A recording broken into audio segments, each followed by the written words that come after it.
Hi, everyone. Welcome to our special Facebook Live today. My name is Summer Feng. I'm the IDP Australasia Assistant Destination Manager based in Melbourne. With me today, we've got Alice Guan, who is our Destination Migration Manager, and also Dr. Daniel Marsh, our IELTS Business Development Specialist. So today we have some crucial updates regarding the federal budget that every student must know about. So these topics cover what are the impact for international students as an overall picture, and then what are the skilled employer or the employer sponsorship visa update, as well as the regional and state nomination. So please stay tuned, and now let's dive straight into it. Alice, our first topic for discussion today is that what are the updates for the federal migration budget planning and what are the quota for the next financial year? Can you give us a little bit information about that? Sure, Summer. So it's very exciting night. Last night, the federal government announced migration program planning level for next financial year, which starting 1st of July. So this will be set at 185,000 places. The permanent migration program is aiming to address the skill shortages in priority sector and prioritize visa processing for regional Australia. And once again, the key focus next year will primarily be on skilled visas, which will receive 71 of those places, 71% of those allocated places, and with remaining 29% allocated to family stream. Yeah, that's amazing to know. And Alice, since you mentioned that the government is aiming to fulfill the workforce in Australia and also encouraging the students to go to regional areas. So in terms of the employer sponsorship visa, we hear that there's some changes which has a positive impact to those who are looking for the PR pathway. So for example, we know that previously for skilled workers nominated by employers, they need to work for for their employer for 2 years to be able to apply for the PR. So now with the federal budget update, so what are the positive changes to the employees? So the key changes more relevant to our student, I think, is the reduced duration for work experience requirement to apply for a temporary employer-sponsored visa. So from later this year, the government will reduce the work experience requirement for temporary skill shortage visa, which is 482. It's not a permanent visa, but it's still a skilled work visa sponsored by employer in Australia. So in the current setting, the requirement will be 2 years, which means if an international student want to be sponsored, they have to work for 2 years in Australia before they got sponsorship. But now they only need to work for 1 year in that position before the employer can sponsor them. So which is a big change. And the other change is the government has really focusing on this area as well, because it has increased the planning level for the permanent one. So the permanent employer sponsored, which is 186 visa, they increased the number from 36,000 for in the current financial year to 44,000 for next financial year. So this adjustment is to build on expanded pathway to permanent resident introduced last November, enable a great portion of these temporary migrant who has been sponsored on 482 visa to transit to permanent residence. So that's, after all, it's really good news for people who are working for Australian business. Yeah, I'm actually quite excited to hear about this positive update. And yeah, because that will definitely benefit those students who have been already working with the employers for a time. Then now, as the government changing the update, then that will reduce to 2 years and then from 2 years to 1 year. So which is really amazing and it's positive for the students. So yeah, which is good news. Okay, so the next topic is about the regional and state nomination, Alice. So we can see that the government has been encouraging students and the labor workforce to move and support the regional area development for over couples of years, since the COVID time and also after COVID as well. So is it still the same value proposition from the government and what are the updates from them? So there are three visa subclass in this area. So the planning level for state and territory nominated 190 visa has been increased to 33,000 places, while the planning level for regional stream, which include both 491 visa as well as the regional employer-sponsored 494 visas, have been set at 33,000 as well for next financial year. So you can see these three visa subclass all involved in state-sponsored or regional employer-sponsored combined together accounts to 50% of the skilled visa allocation. So that's a big chunk of the quota goes to there. And I think the increasing in planning level for state and territory nominated and the regional category will empower the state government to attract the skilled migrant to address the specific economic need and the labor force challenges in this area, as well as retain the international student who graduate in those states and who has trained by an Australian university and institution who later joined the Australian workforce after graduation to remain in that state. Additionally, I think the increase in regional category planning level will also help support the population retention and the economic growth in regional Australia. Yep, that's really amazing to hear. And you mentioned that these are the three visa subclasses that involve the regional sponsor counts actually like 50%. So it's a huge number. And I can see that the Australian government now is focusing more on the job market in the regional area. And then, of course, that they also focusing on the course offering in the regional areas as well, and then whether they can provide some internship and job opportunities over there. So we can see that the government is actually quite still encouraging the students to move to the regional area and help with the workforce. That's amazing to hear. Quite important as well, because when we think about the state and territory nominated visa and we looking at the current setting of the state government, they are quite keen on higher language capacity, which means if a candidate who are working, let's say in Victoria or New South Wales, the better their English language skills are, the better the easier they got the selection. So which means for our potential candidates or international student, the language is really important and you need to hone your English skills while you are in Australia. And IELTS is quite important as well. So then that's why we have Daniel here.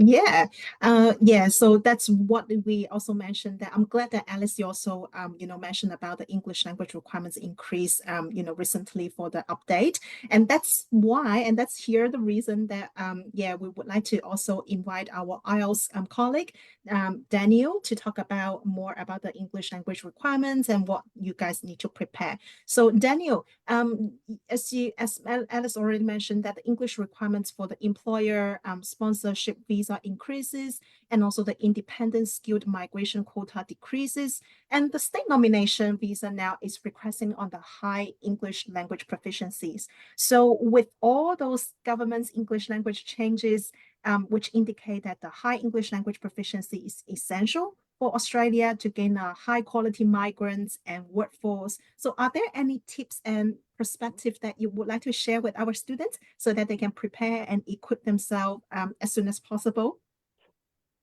Yeah, absolutely. So with IELTS, we have many features to our test to offer people flexibility in how they do their test, but we also offer a lot of free resources as well to help people prepare for their IELTS exam as well. So whether they're applying for just migration purposes or to study or to register with a professional organization, people can take IELTS knowing that they have flexibility in being able to achieve the results that they need. So having a look at, let me just go, 1 second. Yeah. So having a look at the current changes in English language requirements for study visas, each category has gone up usually by about half a band. So the student visa now requires a minimum of 6 overall in IELTS. For those who are taking an ELICOS course before their main program, they now need a 5. For university and foundation pathway programs, you need a minimum 5.5. And for the temporary graduate visa, it's been increased to 6.5 for IELTS as well. Now, for the student visa, the ELICOS programs for full study and the university and foundation programs, it's really important to know that IELTS One Skill Retake is an option for you. But if you are applying for the temporary graduate visas this year or sometime soon, IELTS One Skill Retake unfortunately isn't an option for this visa. So please keep that in mind when booking your test and preparing for the test as well. So there's a lot of different types of English language tests that people can take, but I think there are a lot of benefits to choosing IELTS over other tests. So a great benefit of IELTS is that we have a face-to-face speaking test. So instead of just talking to a computer or just purely writing things down and answering questions, you have the opportunity to prove your English language skills in the most natural way possible with a conversation with an examiner. And I think this is the most accurate and most reliable way of identifying someone's English language proficiency. And because of the way that we do our testing, IELTS is the most trusted English language test globally. So the Australian government trusts it, but it's also trusted by other governments around the world. And that's not going to be changing anytime soon. Another great benefit of doing IELTS is that IDP provides online resources as well as in-person masterclasses to help you prepare for your test as well. And we also give you that support and flexibility with IELTS One Skill Retake. So in tests where you have to take 4 skills, if you miss out on just 1 skill, you may have to take the entire test again. However, now with IELTS One Skill Retake, for many visas and programs, you now can do a full test and retake just 1 skill if you've missed out on just one part of your IELTS results. We also make it really easy and convenient for you to access IELTS resources as well. So we have an IELTS by IDP app. So if you are planning on taking IELTS soon, I really encourage you to download it. You can book your IELTS test through the app as well. You can also access our podcast and other free resources as well. And you can also get a notification on your phone as soon as you get your IELTS results in and check them on your phone. Of course, however, we also are very active on social media as well. So if you were looking for other resources by IDP IELTS, we also have a YouTube channel, an Instagram, and also a Facebook account. And we regularly update these pages and we help give you tips and guidance about what happens during the test, what to expect during the test, and we might even give you some fun new vocabulary and expressions for you to practice in your everyday life and to prepare you for your test later on so you can have a more natural way of speaking English.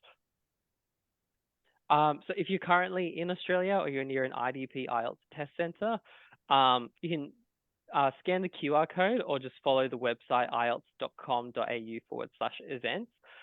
We're always having events around Australia at our test centres, especially our IELTS masterclasses. So you can come along and learn from a real life examiner what the test is like, and they can give you tips in person as well. You can ask any questions that you want about the test, and we'll be happy to answer them for you. And this is all free, of course. So there's 3 main ways that you can take IELTS. So there's IELTS on paper, IELTS on computer, and IELTS online. There's benefits to each of them. However, you should be aware of their differences as well. So IELTS on paper and IELTS on computer are both accepted for migration purposes. However, IELTS online isn't accepted for migration purposes. So if you're applying for any of these student visas, please keep in mind, do not apply for IELTS online. Please either apply for IELTS on paper or IELTS on computer. Another key difference is IELTS One Skill Retake is currently only available for computer. So if you would like to take an IELTS One Skill Retake, make sure that your first test is on computer. If your first test is on paper, we unfortunately can't give you the option to do IELTS One Skill Retake at this time. So if IELTS One Skill Retake is something that you're interested in, make sure that you book your first test on computer. So there are two main ways that you can take IELTS, two different IELTS tests that you can take. There's IELTS Academic and IELTS General Training. Some people ask us, what is the difference between these two? So with these two tests, the speaking parts are the same. The listening is the same. The only difference between academic and general training is the reading and the writing. So for listening and speaking, you can prepare the exact same way for both of those tests. However, for reading and writing, those sections are different as well.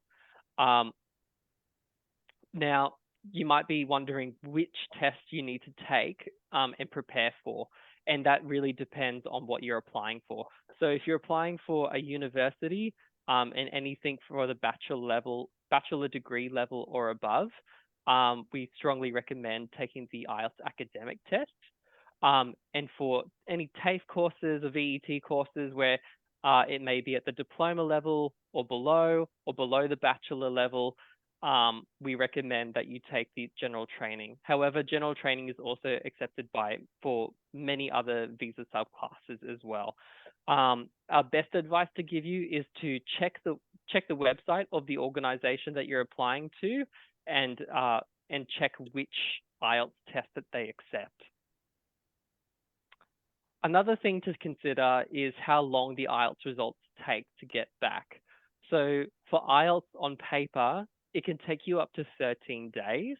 However, with IELTS on computer, it will only take 2 to 5 days for you to get your test results back.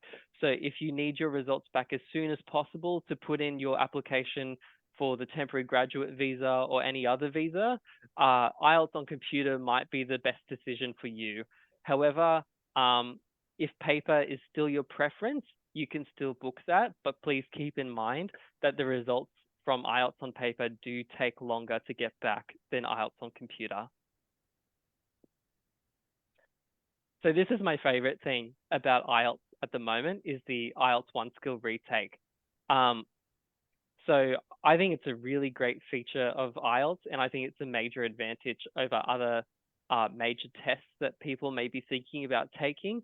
So with IELTS One Skill Retake, you can retake one section of your full IELTS test. So say you do you're listening, speaking, reading, or writing, and then maybe you just miss out on just your writing.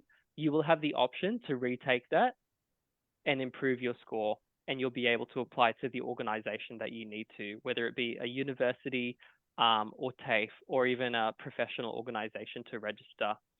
As I said again, it's only available for IELTS on computer. So if you are really interested in doing IELTS because you want to do IELTS One Skill Retake, make sure that you book your first test for IELTS on computer. It's currently not available for IELTS on paper. Another thing to consider is that there is a time period for how long you can wait till you do your One Skill Retake.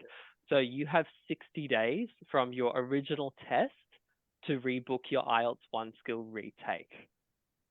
So that's really important to keep in mind. So make sure that you don't leave it any longer than that. So let me give you an example of how IELTS One Skill Retake works, right? So let's imagine Jane is applying to the Bachelor of Arts at the University of Sydney. So to get into the Bachelor of Arts at the University of Sydney, Jane will need an IELTS score of 6.5 with no score below 6. So Jane does her IELTS test, and Jane, like many people, they do really well in their test. But as you can see in her writing test, she has just missed out on her requirements. So she's gotten 6.5 for listening, 6.5 for reading, but only 5.5 for writing, and then 6.5 for speaking. So Jane might decide to do a One Skill Retake. So when you do a One Skill Retake, you will get a brand new test report form as well. So when you do an IELTS One Skill Retake, you will get an extra test report form. So you'll have one for your original test and one for your IELTS One Skill Retake. And as you can see in this example, Jane is able to increase her writing score and you can see that this is an IELTS One Skill Retake because writing retake has been labeled here. Some people do have questions about who accepts IELTS One Skill Retake. And another major benefit of One Skill Retake is that the majority of universities and TAFEs and professional organizations in Australia now accept IELTS One Skill Retake, including 5 of the 8 Geo8 universities. So if you want to study somewhere like the University of Sydney, UNSW, Monash, the University of Queensland, or the University of Western Australia, you can do an IELTS One Skill Retake and apply to those organizations. If you are curious about whether your preferred university or TAFE provider accepts IELTS One Skill Retake, make sure that you check on their websites in their English language requirements whether they accept IELTS One Skill Retake. So your next steps, of course, if you need to apply for your temporary graduate visa, make sure that you book as soon as possible. You know, as there are more limited spaces for visas, especially for student visas at the moment, you may want to get your application in sooner rather than later. However, make sure that you check our preparation resources at ielts.com.au/prepare. You can also join our global community by following us on Facebook. You can go to our website and access free practice mock tests as well. We also have free preparation materials. On top of Instagram, YouTube, and Facebook, we also have a TikTok account as well where we post videos if you would like to follow us there. And of course, you can follow us on YouTube for more tips as well. And with that, I'll hand that back to you, Summer and Alice. But let me know if you have any more questions about IELTS and how it relates to the visa changes. Yeah, thank you so much, Daniel. Yeah, so I think that's really great to hear that OSR One Skill Retake is available for the visa, for some of the visa. Alice may add any information later on, and then also it's available, you know, so student, if you want to submit that visa as soon as possible, so please book the IELTS as well. All right, so the last question is for Alice. So it's almost the exam period for all our students now, as you know. So after the students' exam, it will be a crucial timing for them to get prepared for the next step and also the next journey, particularly getting the 485 visa and also gain some work experience as well. So there's some changes for the 485 visa, which effective on the 1st of July. So Alice, from the visa perspective, is there anything that the student need to be mindful when they apply for the 485 visa? So there are 2 key changes from 1st of July for 485 visa. So the first one is the age limit will drop. The second one, even you are not affected by the age, but if you be able to complete your exam, final exam before July, we still recommend you to apply this visa as soon as possible. The reason is the 485 visa duration will also change. So if you are sitting there and just apply after July, then you will receive a shorter visa, most likely. And please also be mindful because the English language requirement for temporary graduate visa already changed a few weeks back. So the minimum requirement for temporary graduate visa for an IELTS increased from 6 to 6.5, but that's not all the change. They also changed the test validity window, which means if you want to use your old IELTS report to apply for this temporary graduate visa will not be applicable because the test validity has changed from 3 years to 1 year, which means basically if you using your language report to apply for university, which should be already expired, and basically everyone needs to redo the test. Since this is very time sensitive, so I know everyone is preparing for the exam, but still need to remember you also need to do this one last English test to apply for this temporary graduate visa. If you can make it before July, that will be largely benefit for you. So student, please remember to prepare and use all the resources that Daniel mentioned and list it on our website and prepare your English test.